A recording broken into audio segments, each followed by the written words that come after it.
증도가 74번이고요. 모든 부처의 법신이 내 성품에 들어오고 나의 성품이 다시 열애와 함께 합한다. 제불의 법신, 일체 모든 부처님의 법신이 됐어요.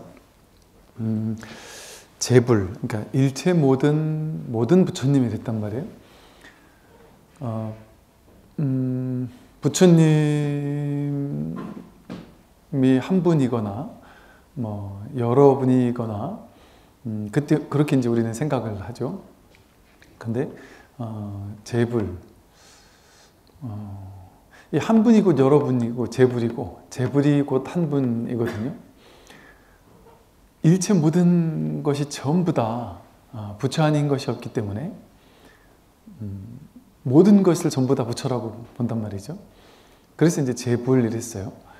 즉 우리가 보고 듣고 느끼고 알고 만질 수 있고 경험할 수 있는, 접촉할 수 있는 일체 모든 것들, 있다라고 여기는 일체 모든 것들, 그것은 낱낱이 하나도 빠짐없이 전부 다 부처다, 부처 성품이다, 그런 거죠. 그래서 제불의 법신 이러면 일체 모든 것의 진짜 배기는, 진짜는, 참된 진실은 이 말이죠.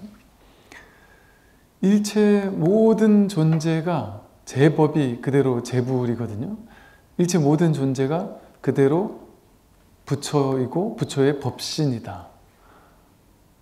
저기 산화대지 모든 것이, 산화대지 현진광 이런 말처럼 산화대지 모든 것이 전부 다 이 참 빛의 나툼이다.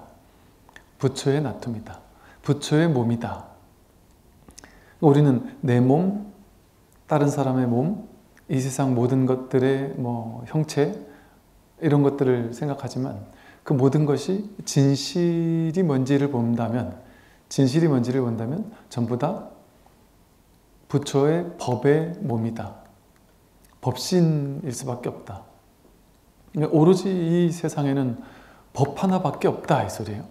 그런데 이 법 하나밖에 없는 이것이 보이지 않는 이유는, 이거는 눈, 귀, 코, 혐 없듯이 색상형 미촉법으로 접촉해서 알 수 있는 그런 게 아니란 말이에요. 18개, 12처가 아니란 말이죠. 우리는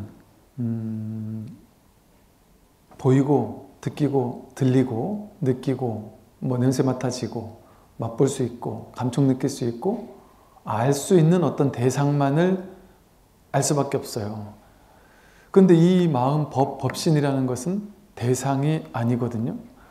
모양도 아니고 주객이 둘로 나뉘지 않은 자리란 말이에요. 그러다 보니까 우리가 기존에 알던 방식으로 눈, 귀, 코, 혐 없듯이 색성형 미촉법을 접촉해서 아는 방식으로는 결코 알 수 없다. 일체 모든 것을 이렇게 알 수 없지만 하나의 부처인데, 부처 성품인데 우리는 눈, 귀, 코, 혐 없듯을 가지고 이 세상의 모든 것을 분별해서 본단 말이에요. 분별 이전으로 보지 못하고 분별해서만 본다. 뭐랄까요? 우리가 똑같은 것을 바라보면서 이 세상 모든 것들을 바라볼 때 어떤 대상이든 상관없이, 우리가 알기로는 세상에 온갖 것들이 막 많잖아요. 여러 가지가 있잖아요. 근데 그것들을 바라볼 때 모든 사람들이 전부 다 그것을 다르게 바라보죠. 동일한 현상을 좋다고 해석하기도 하고 나쁘다고 해석하기도 하고, 뭐 크다고 해석하는 사람도 있고 작다고 해석하는 사람도 있고, 뭐 멋있다라고 해석하는 사람도 있고, 뭐 꼴보기 싫다라고 해석하는 사람도 있겠죠. 똑같은 것을 바라보더라도, 똑같은 현상을 바라보더라도, 같은 사람을 보더라도. 그러니까 신기하지 않나요? 이렇게 우리는 이렇게 이것이 있다고 생각하잖아요. 이것이 이렇게 정형화되어서 고정된 실체로 이렇게 있다고 생각한단 말이에요. 근데 이게 정말 이렇게 정해진 대로 있는 것이냐? 이걸 바라보는 우리들이 어떤 눈으로 어떤 견해를 가지고 어떤 분별로서 바라보느냐에 따라서 이것이 각자 모든 사람들에게 다 다르게 연기하죠. 어떤 사람은 이게 아예 있지도 않죠. 아예 관심 바깥이면 존재화되지도 않는단 말이에요. 동일한 어떤 한 사람이 누구는 너무나 좋아하고 누구는 너무나 막 분노하면서 싫어할 수도 있단 말이죠. 그럼 나를 빼고 그 세상이 있을 수 있을까요? 내가 분별하지 않는다면 그것이 정말 그렇게 있다라고 확신할 수 있을까요? 누구에겐 어떤 대상이 있고 누구에겐 없단 말이에요. 또 누구에게는 좋게 있고 누구에게는 나쁘게 있단 말이에요. 그러면 우리는 자기 견해를 가지고 세상을 바라보다 보니까, 자기 분별을 가지고 세상을 바라보다 보니까 내가 본 것이 맞아라고 생각하면서 세상을 자기식대로 해석하고, 그렇게 나와 세계를 내 식대로 해석한 그 분별의 세상 속에 스스로 갇혀서 그 세계 안에 사는 거예요. 내가 만들어 놓은 그 감옥, 의식의 감옥, 거기에 내 혼자 사로잡혀 가지고 거기 빠져 사는 거죠. 남들은 전혀 다르게 바라보는데도 불구하고, 근데 우리는 이렇게 분별해 가지고 세상 모든 것들을 내 식대로 딱 분별해 놓고 나면 그것을 맞다, 옳다 이렇게 딱 고정 짓는단 말이에요. 내가 옳으면 상대방은 틀리게 된단 말이죠. 이렇게 명명백백하게 내가 봐서 알아. 명백하게 내가 삶에서 경험해서 알아. 저 사람은 나쁜 놈이야. 저 일은 나쁜 일이야. 저 일은 좋은 일이야. 이렇게 자기는 명백하게 안다고 생각해요. 분명히 내가 삶의 경험 속에서 그걸 했더니 이런 결과가 일어났었고, 그렇기 때문에 나는 그것이 좋은지 나쁜지를 분명히 알아. 이렇게 여긴단 말이죠. 근데 그게 정말 안다고 할 수 있을까요? 그때는 내가 경험할 때 그 일을 나쁘게 경험했어요. 그래서 난 그걸 나쁘다고 해석했어요. 근데 나중에 시간이 지나고 보니까 아, 그게 나쁜 게 아니었구나라고 깨달아지기도 하겠죠. 또 나는 그 동일한 경험을 나쁘게 경험했는데 다른 사람은 아주 좋게 경험할 수도 있죠.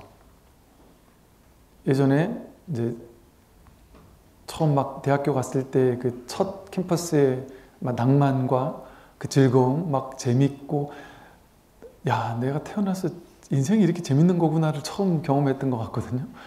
야, 대학생이 이렇게 삶이 이렇게 재밌는 거구나. 이렇게 재밌어도 되나? 너무너무 즐겁고 재밌는 거예요.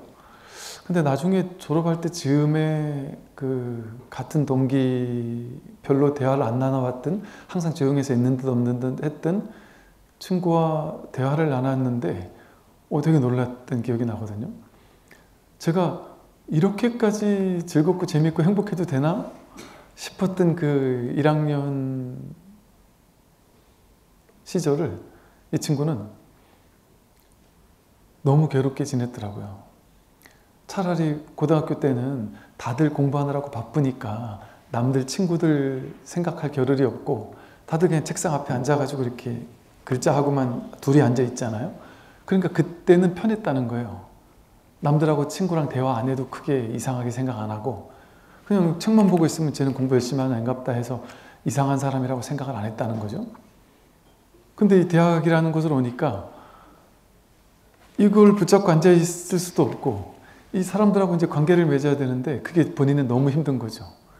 그 사람들과 이렇게 있는 것만으로도 싫고 다 같이 막 학교 안에서 막 자리 펴고 막걸리를 먹고 있을 때도 본인은 그런 상황이 너무 싫어서 빨리 도망가고 싶고 그 누구와도 이렇게 친해지지 못하고 그런 사람에게는 그 기억이 캠퍼스의 낭만 그런 게 아니겠죠. 세상은 이렇게 힘든 곳이구나. 적응하려면 난 어떡하지? 벌벌벌 떨면서 살았을 수도 있단 말이죠. 똑같은 상황인데 전혀 다르게 경험하는 거죠. 이렇게 사람들은. 그러면서 다들 자기가 나는 내가 경험했기 때문에 알아. 이렇게 생각해요. 대학생활은 원래 재밌는 곳이야. 이렇게 안다고 생각해요. 내가 그렇게 경험했기 때문에. 근데 다른 사람에게는 그 동일한 경험이 최악의 경험이었을 수도 있는 거죠. 그러면 그 상황 자체는 좋은 경험인지 나쁜 경험인지 알 수 없어요. 너무나 좋게 바라봤던 어떤 사람은 깜짝 놀라면서 야, 너 그 사람을 그렇게 좋게 봤다고? 와, 나는 내 태어나서 제일 사기꾼 같은 놈이 걔였어. 이렇게 생각하는 사람도 있단 말이죠. 야, 근데 얼핏 보면 걔가 사기꾼 같은데 이렇게 친해지고 보면 그 겉에나 그렇지 그 속은 또 따뜻해 이렇게 얘기를 하면 전혀 그 수용을 못하는 사람도 있죠. 자기가 보고 싶은 부분을 보는 거예요. 그 사람이 어떤 사람인지는 본인도 모르고 남들도 몰라요. 여러분은 여러분이 어떤 사람인지 안다고 생각하잖아요. 여러분이 누군지 몰라요. 내가 누군지를 알 수가 없어요. 지금까지 살아왔던 삶의 경험을 통해서 그 경험에서 만들어진 나, 그 가짜의 나, 그러니까 이게 막 우리 가짜의 나를 취합한단 말이에요. 오취온에서 이런 상황에서 이런 걸 느끼고 저런 걸 느끼고 이런 경험을 하고 하면 거기에서 온갖 분별 의식들을 막 쌓아놓고는 오취온을 붙잡아서 취착해 놓고는 그걸 나라고 착각하는 거예요. 그리고 그걸 나의 정체성이라고 여기는 거죠. 근데 그 나라는 정체성 고정돼 있나요? 계속 변합니다. 머물러 있을 수가 없어요. 외모도 계속 바뀌고요. 성격도 계속 바뀌고요. 가치관도 계속 바뀌고요. 끊임없이 변화한단 말이에요. 어느 순간을 가지고 딱 찍어서 나라고 할 수 없어요. 내 전생에서 어느 나이대를 딱 찍어서 그때가 나야라고 할 수가 없어요. 그 전체 흘러가는 그 무상하게 변해가는 그 과정, 그것이 있을 뿐이지. 근데 어느 순간이 나가 아니에요. 그냥 흘러갈 뿐이에요. 그렇기 때문에 재행무상이기 때문에 재법무화라고 하죠. 무상하게 변해가는 것을 가지고 그 흐름이 있을 뿐이지 그걸 가지고 나다라고 딱 정할 수가 없어요. 그러니까 자기라는 정체성이 본래가 없습니다. 그런데 우리는 살아오면서 경험했던 삶의 경험의 내용물을 가지고 나로 삼은 거예요. 나라고 고정 지은 거예요. 사진 한 장을 딱 찍어 놓고 그 사진을 컷 중요했던 장면들을 취합해 놓고는 그걸 나라고 취해버린 거예요. 그걸 아상이라고 그래요. 진짜 나를 모르고 나에 대한 상, 나에 대한 이미지, 내가 인생에서 중요했던 장면들을 이렇게 사진 찍어 놓는단 말이에요. 그리고 그 사진 찍어 놓은 것은 동영상을 촬영해 놓은 것도 아니에요. 사진 찍어 놔요. 근데 여러분 어릴 때 사진을 보면 웃거나 울거나 어떤 한 표정이잖아요. 한 가지 표정. 그리고 그때 웃었다고 해서 그걸 보고 그때가 진짜 행복했는지 알 수 없거든요. 근데 그 사진을 보면 아 이때 좋았나? 이렇게 느낄 수 있잖아요.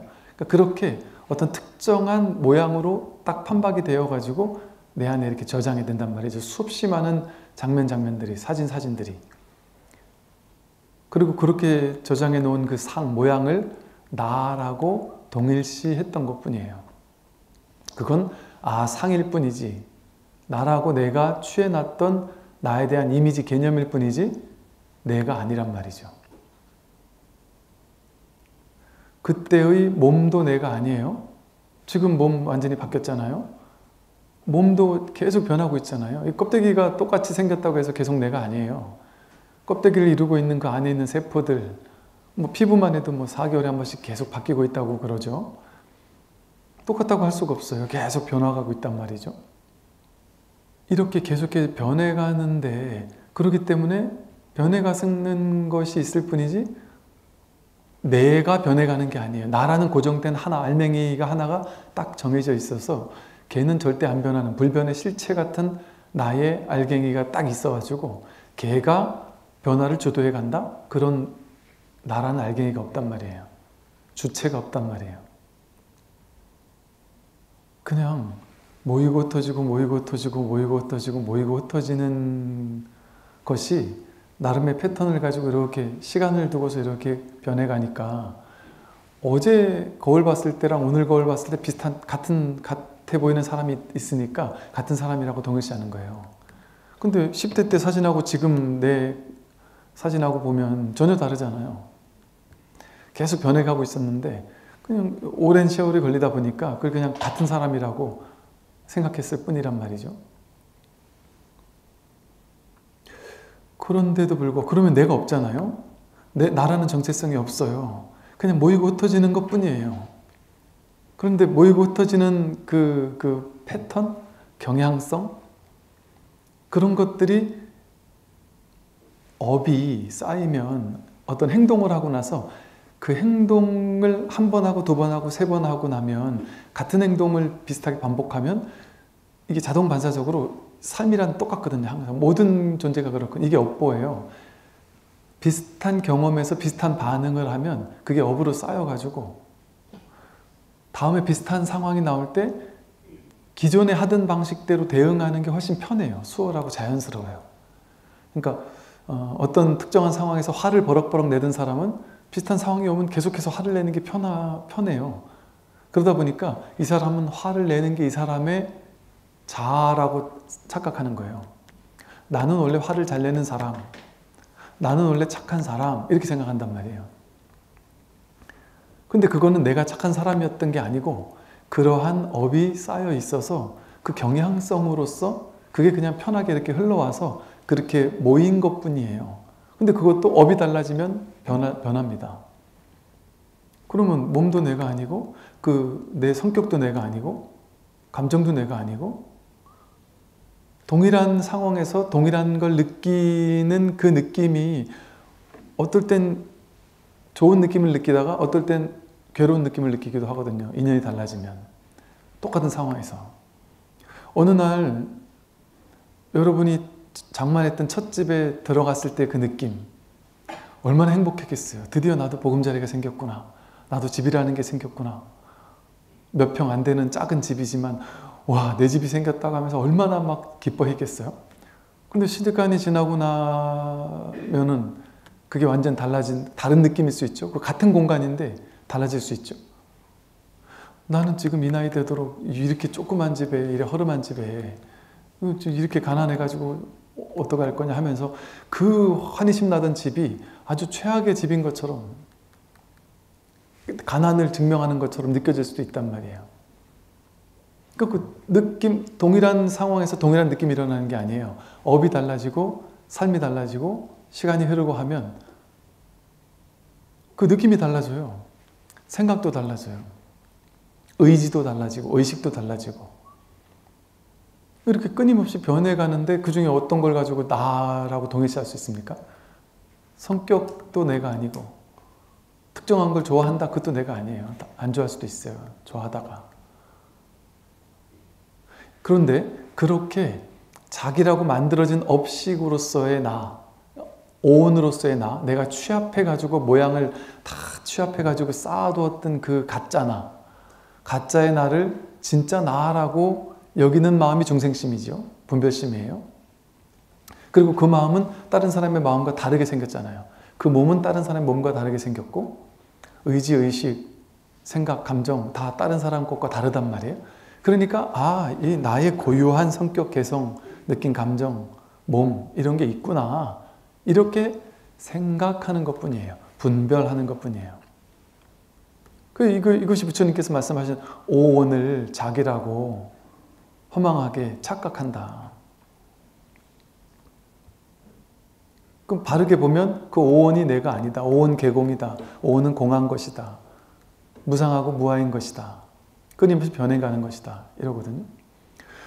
그러면 이렇게 내가 없잖아요. 내가 없는데도 불구하고 그럼 여러분은 진짜 없나요? 몸은 내가 아니고 느낌, 생각, 의지, 의식이 내가 아닌데 그런데 내가 없지는 않단 말이에요. 지금 제가 하는 말을 듣고 계시잖아요. 듣고 있는 뭐가 있단 말이에요. 근데 그전에는 내 귀가 듣지, 내가 듣고 내 귀가 들어, 내 머리가 그걸 이해해 이렇게 생각했는데 그건 그냥 인연 따라 이렇게 벌어지는 현상이에요. 내 귀가 듣는다고 할 수가 없어요. 왜냐면 여러분도 그럴 때 있잖아요. 이게 힘들게 이렇게 월요일 시간 내가 여기까지 오셔놓고 한 시간을 집중해서 듣는 날이 많겠지만 어쩌다가 야, 오늘은 내가 완전히 1시간 반 동안 그냥 완전 딴 데 가 있던 분들 계시잖아요.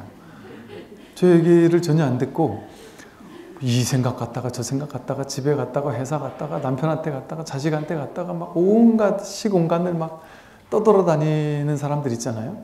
그럼 그런 분은 와, 이럴 수가 있나? 내가 오늘 이렇게까지 허탕을 칠 수가 있나? 완전히 허탕 친 거 아니에요, 어찌 보면?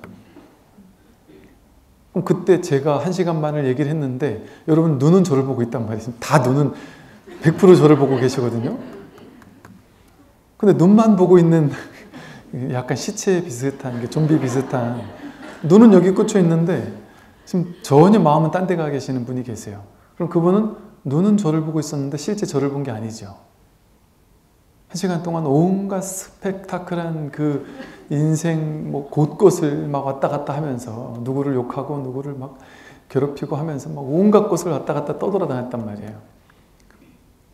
그러니까 보세요. 눈은 저를 보고 있는데 마음은 딴 데를 보고 있으니까 실제는 저를 본 게 아니고 그 딴 걸 보고 있었던 거죠. 마음속에 있는 그 심상, 거기를 쫓아가 있었던 거예요. 그 속에 있었던 거죠. 그 속에 있단 말이에요. 그러니까 눈이 보는 게 아니에요. 그 마음이 가는 곳에 있단 말이에요, 우리가. 눈길이 가는 곳에 있는 게 아니고. 소리가 들리더라도 그 소리를 항상 듣는 게 아니잖아요. 마음이 그 들리는 소리에 가 있지 않으면 소리가 아무리 들려도 그 소리 들리는지도 몰라요. 수없이 들리는 소리를 전혀 못 듣고 살아요. 충격적으로. 저는 철길 옆에 살았다 그랬잖아요, 어릴 때. 근데 초등학교 6학년 때 비로소 처음으로 내가 철길 옆에 산다는 걸 알았어요. 항상 철길 옆에 살아놓고, 그럼 우리 가족은 너무나 당연하게 그 TV를 보고 있다가 기차가 이렇게 지나가잖아요. 그런데 별 중요하지 않은 내용이면 그냥 이래 눈만 가 있어요. 그냥 듣는 둥만 하는데, 그러다가 뭐 드라마 같은 거 보는데 되게 중요한 장면이 나오는데 기차가 지나가잖아요. 그러면 누구라고 할 것도 없이 우르르 앞으로 가가지고 귀를 갖다가 대요. 그러고 기차가 싹 지나가고 나면 다시 우르르 뒤로 가가지고 자기 자리에 가요. 아무도 불평불만이 없어요. 짜증내는 게 없어요. 우리 좀 딴 데로 이사가 이런 말을 안 해요. 그냥 되게 자연스럽게 모두가 가서 이렇게 듣다 뒤로 가고. 그게 아무렇지도 않았어요. 불평이 아무도 없었어요. 근데 친척이 놀러 와가지고는 하룻밤 자는데 어떻게 이런 데서 사냐 그러면서 도대체 한 5분에 한 대씩 기차가 지나가는데 어떻게 사냐는 얘기를 듣고 깜짝 놀랐어요. 5분에 한 대씩 기차가 지나간다라는 사실을 몰랐어요. 이렇게 자주 지나간다는 사실을. 그러니까 우리 가족에게는 그런 일이 없었던 거고, 있어도 그 큰 문제가 되지 않은 거예요. 그냥 원래가 그런갑다. 사람 사는 게 이런갑지. 뭐 별 문제 되지 않았단 말이죠. 이와 같지 않나요? 이렇게 의식으로 마음을 보내고 문제 삼을 때 문제가 돼요. 전혀 문제가 아니었잖아요. 문제 삼지 않았으니까. 근데 그걸 문제 삼으면 그때부터 그것이 문제가 되죠. 여러분들이 가지고 있는 삶의 모든 문제들이 그렇게 시작되지 않았나요? 내가 어느 순간에 문제 삼기 시작하지 않았나요? 또 자식을 키우는 부모님들 같으면 이렇게 부모님들 모임 같은 거 이렇게 애들 어릴 때 많이 있을 수 있잖아요. 그 모임을 가는 것도 나쁘지 않은데 안 가는 것도 좋다더라고요. 신도님들 얘기를 들어보니까 어떤 보살님들은 나는 좀 다른 엄마처럼 이렇게 막 모임도 가가지고 막 반활동도 하고 막 이렇게 해줘야 정보도 생기고 아이 뒷바라지도 하고 하는데 나는 그걸 못해서 엄마들 모임 같은 거 한다 해도 나는 안 가고 모임 있다 그러면 나는 뒤로 빠지고, 그래서 애한테 평생 미안하다는 얘기를 하는 거예요. 근데 그 얘기를 듣고 옆에 있던 다른 보살님이 뭔 얘기를 한 줄 아세요? 나는 초등학교 저학년 때 그 엄마 모임을 열심히 나가다가 어느 날인가 충격을 받고 나서 그 다음부터는 딱 끊었대요. 아, 이거 나갈 필요가 없구나. 나가면 더 안 되겠구나. 그걸 깨달았대, 어느 날. 그건 뭔 소리예요? 그랬더니 그 한 1, 2년을 나갔더니 그 밤모임 같은 데서 만난 엄마들이 만나면 맨날 하는 소리가 수학 진도 어디까지 나갔냐, 어디까지 선행 갔냐, 지금 1학년이면 지금 한 3학년, 4학년 될 것까지는 떼야 돼. 뭐 이런 얘기 있잖아요. 어디 학교가 잘해. 뭐 이거 안 하면 큰일 나. 야, 지금 3, 4학년 되면은 벌써 이제 무슨 뭐 학군지로 이사를 가야 돼. 뭐 온갖 그런 막 온갖 정보들이 넘쳐나니까 그 얘기를 듣고 오면은 이제 어김없이 듣고 오면은 애를 앉혀놓고 이제 닥달하기 시작하는 거예요. 너 이거밖에 안 하냐? 더 해야 된다. 학원 바꿔야 되겠다. 남편한테 쫄라가지고 좋은 학교 가자. 어디 좋은 도로 좀 애 교육시키기 좋은 곳으로 이사 가자. 뭐 전학시켜야 된다더라. 막 온갖 얘기로 애를 쪼고 가족을 막 쪼드라는 거예요. 근데 그게 너무 당연한 줄 알았고 애나 남편이나 이 세상 물정 모르는 어리석은 사람들이 내가 이 선진적인 지식을 알아가지고 깨닫게 해줄라 해도 나를 이상하게 생각하니까 집에서 맨날 싸움만 하더라는 거예요. 남편하고 왜 그렇게까지 애를 그래 닥달하냐고 맨날 그러고. 근데 그러면서도 본인이 잘한다 이렇게, 물론 이건 잘한다 못한다는 아닐 거예요. 그게 필요한 때가 분명히 있을 거고 그게 도움되는 건 있을 거예요. 그런데 그것이 도움되는 정도로 잘 받아들이고 너무 과하지 않게 정보는 받아들이되, 즉 분별은 하되 머무는 법 없이 살았다면, 응무소주 이생기심이 있다면 머무는 법 없이 그것을 잘 채택할 건 채택하고 비울 건 비우고 이렇게, 혹은 이렇구나 하지만 나는 과도하게 집착은 안 할 거야 하면서 살았다면 괜찮겠죠. 그런데 그런 말을 듣고 나면 그 말에 꽂혀가지고 집착을 해가지고 그 말 그렇게 안 하면 큰일 날 것 같이 막 이렇게 하는 사람 있잖아요. 사람들 중에는 어떤 말을 듣고 오면 그 말에 꽂혀가지고 이런 사람도 있잖아요. 그게 바로 흘러가는 말을 자기가 붙잡아서 집착하는 거거든요. 그런 습성이 많은 사람들은 그것 때문에 불화가 일어날 수 있죠. 근데 그런 얘기를 하는 거예요. 그 보살님은 어느 날을 나는 한 2년 그러고 있다가 야, 이러다가 진짜 애 망치고 남편하고 사이 안 좋아지고 집안 파탄 나겠다 싶더래요. 그리고 내가 내 불평불만하는 아내고 엄마하고 맨날 닥달만 하는 엄마가 되겠구나 싶더래요. 그런데 어느 날 남편이 하는 말을 가만히 들어보니까 이것도 맞네. 내 자식이 그렇게 공부 못하는 것도 아니고 이만하면 선행도 적절하게 나갔고 그렇게 많이 못 나간 것도 아니고, 근데 내가 왜 이렇게까지 막 닥달을 했을까? 어느 날 가만히 생각해 보니까 만나던 아줌마들 중에 모 아줌마 한 두세 명이 다 강렬하게 꽂히는 아줌마들이 있더래요. 그래 보니까 그분들이 좀 과한 사람들이래. 아무리 생각해도 내가 이 사람들을 만나고 오니까 여지없이 이렇게 변하는구나를 알고는 이게 내가 이렇게 줏대가 없이 휩쓸릴 것 같으면 내가 차라리 좀 그렇게 좀 너무 과한 사람들은 좀 덜 만나야 되겠다 하는 마음을 갖기 시작했다는 거죠. 그러고 나서 가만히 보니까 만나던 엄마들 중에도 되게 좀 이렇게 지혜롭고 이렇게 좀 에이 그렇게까지 할 필요 있냐고 하고 뭐 이렇게 뭔가 말해도 이렇게 마음 편하고 이런 엄마가 있더래요. 그 엄마가 이 마음 공부를 한 엄마였더라는 거예요. 그러고 나서 근데 이제 그 사람 만나면 편하니까, 그러니까 그분하고 되게 편하게 되게 친하게 만나고 막 정말 도반으로 만나고 그게 제일 재밌대요 이제는. 그러니까 그분을 만나고 오면 집에 와서 막 닥달하는 일이 없는 거예요. 잘한다 잘한다 격려해주고 이렇게 잘했다고 하고, 그러니까 애들하고 엄마가 사이도 더 좋아지고 남편하고도 또 좋아지고. 그 얘기를 하면서 나는 내가 깨달아가지고 이렇게 바꿨는데 보살님은 처음부터 그렇게 잘하고 계신 거 아니냐. 근데 그거 가지고 괜히 나는 잘못하고 있는 사람이라고 그럴 필요 없다. 이렇게 얘기를 해주더란 말이죠. 그러니까 정해진 게 없어요. 물론 어떤 사람은 그렇게 좀 이렇게 좀 두루두루 듣고 이런 게 더 맞는 사람도 있겠죠. 그리고 거기에 크게 휩쓸리지 않고 그러면서도 나름 지혜롭게 하는 사람도 있을 수 있겠죠. 그죠? 그런 사람은 그게 맞을 수도 있겠죠. 어느 게 정답은 없지만 중요한 것은 어떤 한 가지 견해나 생각에 과도하게 사로잡히게 되면, 과도하게 믿게 되면 그게 우리를 중심 잡지 못하게 만들어요. 거기 사로잡히게 만들어요. 그럼 이제 다시 돌아와서요. 우리가 이렇게 내가 없진 않잖아요. 내가 분명히 있긴 있어요. 근데 우리는 이 몸을 나라고 생각했어요. 이게 정체성인 줄 알았어요. 그러니까 신경질이 난단 말이에요.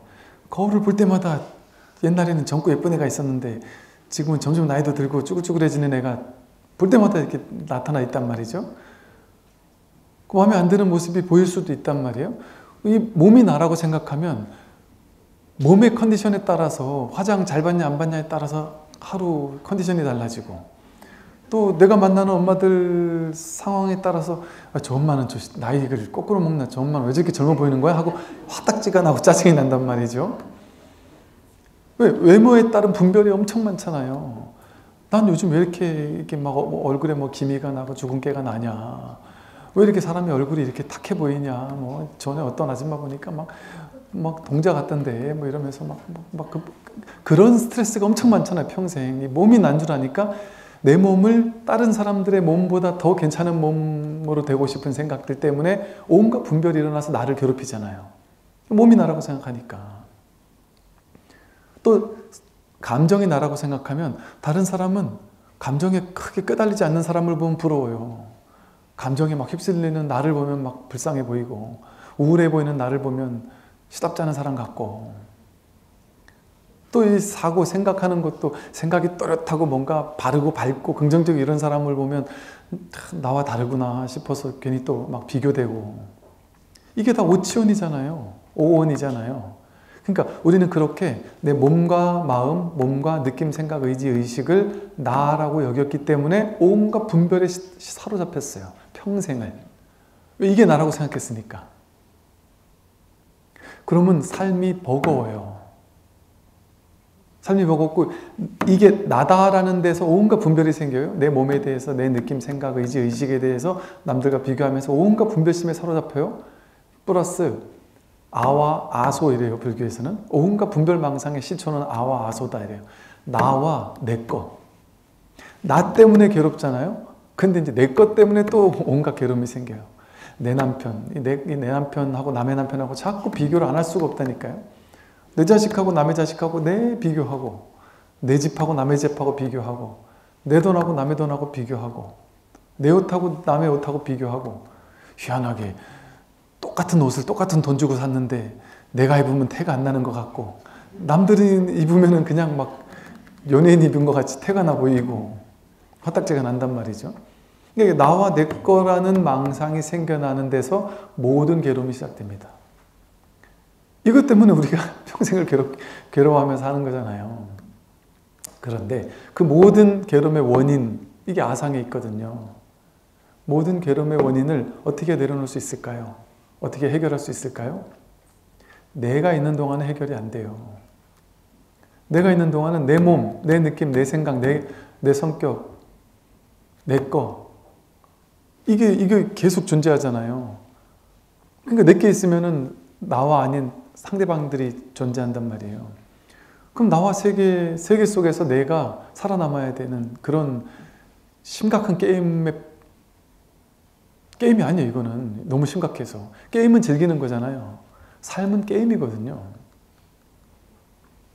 심각한 게 하나도 없는 게 삶이에요. 진짜 삶은. 왜 게임이라고 하느냐? 실제이면은 게임이 아니에요. 근데 게임은 특징이 뭐냐면 가서 놀다가, 여러분 게임기에서 이렇게 막 게임을 하다가 그 돈 다 떨어지면 그 집에 가면 그만이잖아요. 그러니까 요즘 게임을 제가 잘 몰라가지고, 옛날 우리 오락실에 가서 하는 게임 보면 이렇게 돈 넣으면 그 돈 할 때까지만 이 게임에 몰입해 있다가 시간 다 떨어지면 그냥 집에 가잖아요. 아니면 내가 죽으면 가든지. 근데 갈 때 미련 같지 않잖아요. 어차피 돈 다 떨어졌구나, 이게 끝났구나 하고 그냥 가면 되니까. 왜? 이게 가상인 줄 알았으니까. 가상현실을 임시로 즐기는 거니까 그냥 가면 된단 말이에요. 실제가 아닐 때는 게임으로 즐길 수 있어요. 재밌게. 그리고 거기서 실패해도 상관이 없어요. 게임이니까. 이 현실이 게임이에요. 이 현실이 실체가 아니에요. 가상이에요. 실제라고 여기는 건 나의 분별심이고 망상심이고, 내가 그렇게 존재화시켜서 분별의식으로 존재를 만든 거예요. 존재는 내가 존재한다, 세상이 존재한다라는 그 존재감은 내 의식이, 분별의식이 만든 거예요. 의식의 환각이에요. 이 80억 인구 전체가 자기가 만들어내는 의식의 환각에 빠져가지고 그걸 실제로 착각하고 있는 사람들이 어울려 사는 거예요. 마치 어젯밤 꿈과 똑같은 것이 지금 이 현실이란 말이에요. 너무 이 삶이라는 것이 오묘하고 놀랍지 않나요? 너무너무 놀라운 게 매일 밤 꿈을 꾼다는 사실이 너무 놀랍지 않나요? 도대체 그놈의 꿈을 왜 꾸는 걸까요? 그 꿈을 뜯어보면 뜯어볼수록 이건 정말 이게 놀라우지 않을 수가 없어요. 어젯밤 꿈에 그 꿈에 나도 있었고 남들도 있었고 부모님도 있었고 집도 있었고 차도 있었고 일도 있었고 사건 사고도 있었고 온갖 세상이 다 있었잖아요. 지구가 다 있었잖아요. 그 꿈속에. 서울 시내가 다 있었잖아요. 그 꿈속에. 거기서 회사 갔다가 집에 갔다 친구랑 싸웠다가 막 부모님하고 싸웠다가 자식하고 싸웠다가 막 온갖 좋고 나쁜 일들이 막 생기고 그러잖아요. 과거로 갔다 미래로 갔다가 막 남자들 같으면 군대에 있는 꿈 꾸다가 막 소리 지면서 깨기도 하고 계속 막 시공을 왔다 갔다 하면서 그 꿈의 세계 속에서 막 울고 웃고 취하고 버리고 하면서 산단 말이에요. 거기서 막 돈 벌어야 되고 내 걸 늘려야 되고 할 일이 많았어요. 근데 너무 놀랍게도 꿈을 깨는 순간 그 꿈의 세계에 있었던 모든 나와 남들, 나와 세계 전부 다가 그냥 하나의 의식이었잖아요. 내 마음이 펼쳐낸 가상현실이었잖아요. 실제 하는 현실이 아니잖아요. 그 꿈속에서 만났던 남들, 세상, 우주, 하늘, 자연, 구름, 바람, 빌딩, 집 전부 다 내 의식이었죠. 꿈의 의식이 만든 허망한 거잖아요. 실제가 아니잖아요. 의식이 물질로 만들어졌던 거 아니에요?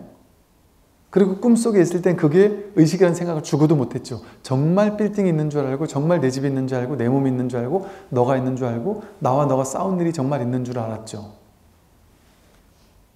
꿈속에서 누가 죽으면 펑펑 울면서 괴로워했단 말이에요. 진짜 있는 줄 알고 진짜 죽은 줄 알고 너무나 생생한 진짜 같았단 말이에요. 근데 꿈속에서 스님을 만나서 그 스님이 여러분한테 예를 들어 얘기를 해요. 야, 너 지금 이거 너가 꾸는 꿈이야. 나도 너야. 너가 꾸는 꿈이야. 나 스님 아니야. 너가 꾸는 꿈이야. 이 빌딩 이거 너 갖고 싶어서 지금 막 애쓰잖아. 이 빌딩이 가지나 안 가지나 똑같아. 빌딩 가지는 것도 네 의식이고 안 가지는 것도 네 의식이야. 이게 다 네 거야. 원래 온 우주가 다 네 거야. 네 마음이야. 네 그 순수 의식이야. 의식 하나가 이렇게 모든 것으로 만들어진 거야. 근데 넌 지금은 이렇게 얘기해도 모를 거야. 근데 간단해. 그냥 꿈만 깨면 너무 당연해져서 그걸 굳이 사유할 필요도 없어. 너무 당연해서 이렇게 얘기를 해도 그때는 못 알아들었겠죠. 죽었다 깨어나도 못 알아들을 것 같았단 말이에요. 그런데 그 어렵다고 생각했던 깨미 딱 펼쳐지고 나면, 꿈에서 딱 깨고 나면 모든 것이 너무나도 명명백백하죠. 꿈속에 있던 모든 세상이 전부 다 내 의식 하나였으니 마음이 어떻게 물질이 돼요? 의식이 어떻게 빌딩이 되고 나무가 되고 하늘이 되고 구름이 돼요? 말도 안 되지요 라고 생각했잖아요. 근데 매일 밤 그러고 있지 않아요 우리? 그리고 매일 밤 그게 낱낱이 따로따로 있다라고 속고 있지 않았나요? 너무 명백하게 너 따로 나 따로 있다고 생각했잖아요. 그런데 매일 꿈에서 깨면은 명백해진단 말이에요. 왜 그런 꿈을 꿀까요? 놀랍지 않나요? 이렇게 진리는 우리에게 항상 매일같이 힌트를 주고 있단 말이에요. 매일같이. 근데 우리는 이거를 전혀 감을 잡지 못하고 있어요. 지금 꿈이 그렇게 꿈의 의식으로 세상을 만들어냈듯이 지금 내 분별의식 가지고 이 현실 세계를 창조해냈단 말이에요. 만법, 유식, 만법을 내 분별의식 하나 가지고 만들어냈단 말이에요, 우리가. 그러니까 여러분, 내 마음이 일어나지 않았는데 세계가 있었던 적 있습니까? 인류 역사가 여러분 마음은 빼고 역사만 있었던 적 있나요? 트럼프도 내 마음에서 일어나죠? 내 마음에서 분별을 해야 트럼프가 잘났니 못났니 할 수 있죠. 수많은 정치인들, 내 마음 없이 그 정치인들이 있어요? 정치를 잘하니 못하니 하는 그 생각들이 내 마음에서 일어나는 분별 아니에요? 어떤 사람은 똑같은 일이 일어났는데 어떤 사람은 잘했다 하고 어떤 사람은 못했다 하잖아요. 그 자기 분별 아니에요? 그런 일이 실제 있는 걸까요? 내 의식이 만들어낸 존재화예요. 실제 존재하는 것이 아니고 마음에서 일어난 거란 말이죠. 이 현실 세계 자체는 인과 연이 화합하면 모였다가 인연이 흩어지면 그냥 흩어지는 거예요. 자동차 막 수만 가지 부품이 있을 거 아니에요? 근데 그 부품이 탁 자동차로 딱 제자리에 있을 때 자동차라고 이름 붙이잖아요. 근데 부품을 다 따로따로 떼어놓으면 그건 자동차라고 할 수가 없어요. 자동차라는 실체는 없는데 이렇게 탁 모아놨을 때 얘가 갑자기 자동차가 돼버려요. 근데 그 중에도 뭐 엔진 하나를 빼거나 바퀴 하나를 빼면 아예 못 굴러간다면 그 역할을 못한단 말이죠. 그렇게 모였다 흩어지는 것 뿐이에요, 그냥. 이 몸뚱아리도 모였다 흩어질 뿐이에요. 내 성격, 그 성격이 임시로 모였다가 계속 흩어지고 있는 중이에요, 지금도. 개성도, 의지, 의식 전부 다. 내 거가 아니란 말이죠. 내가 없어요. 그런데 내가 진짜 없나요? 진짜 없진 않아요. 어떤 내가 있어요?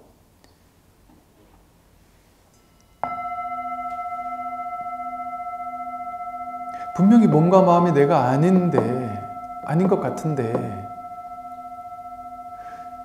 지금 이렇게 살아있는 내가 있어요? 살아서 경험하고 있는 내가 있어요.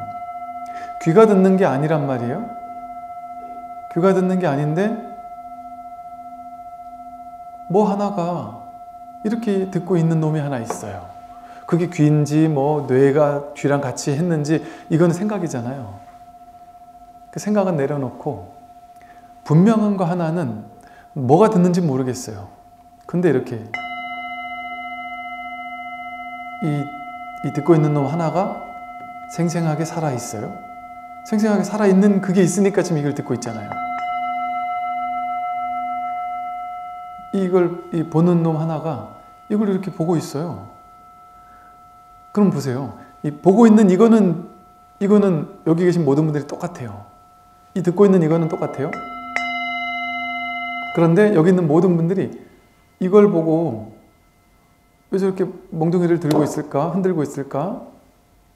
하고 생각하는 내용물은 다 다르단 말이에요.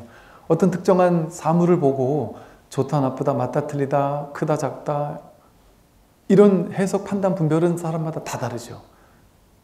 100이면 100 전부 다 다른 생각을 하죠. 거기에 대한 생각은 다 달라요.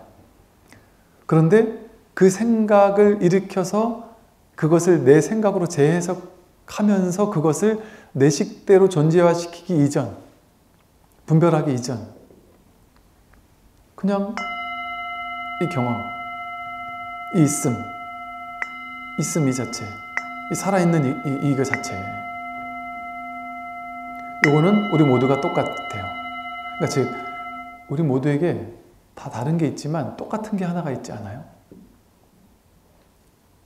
똑같은 거 하나가 있단 말이에요.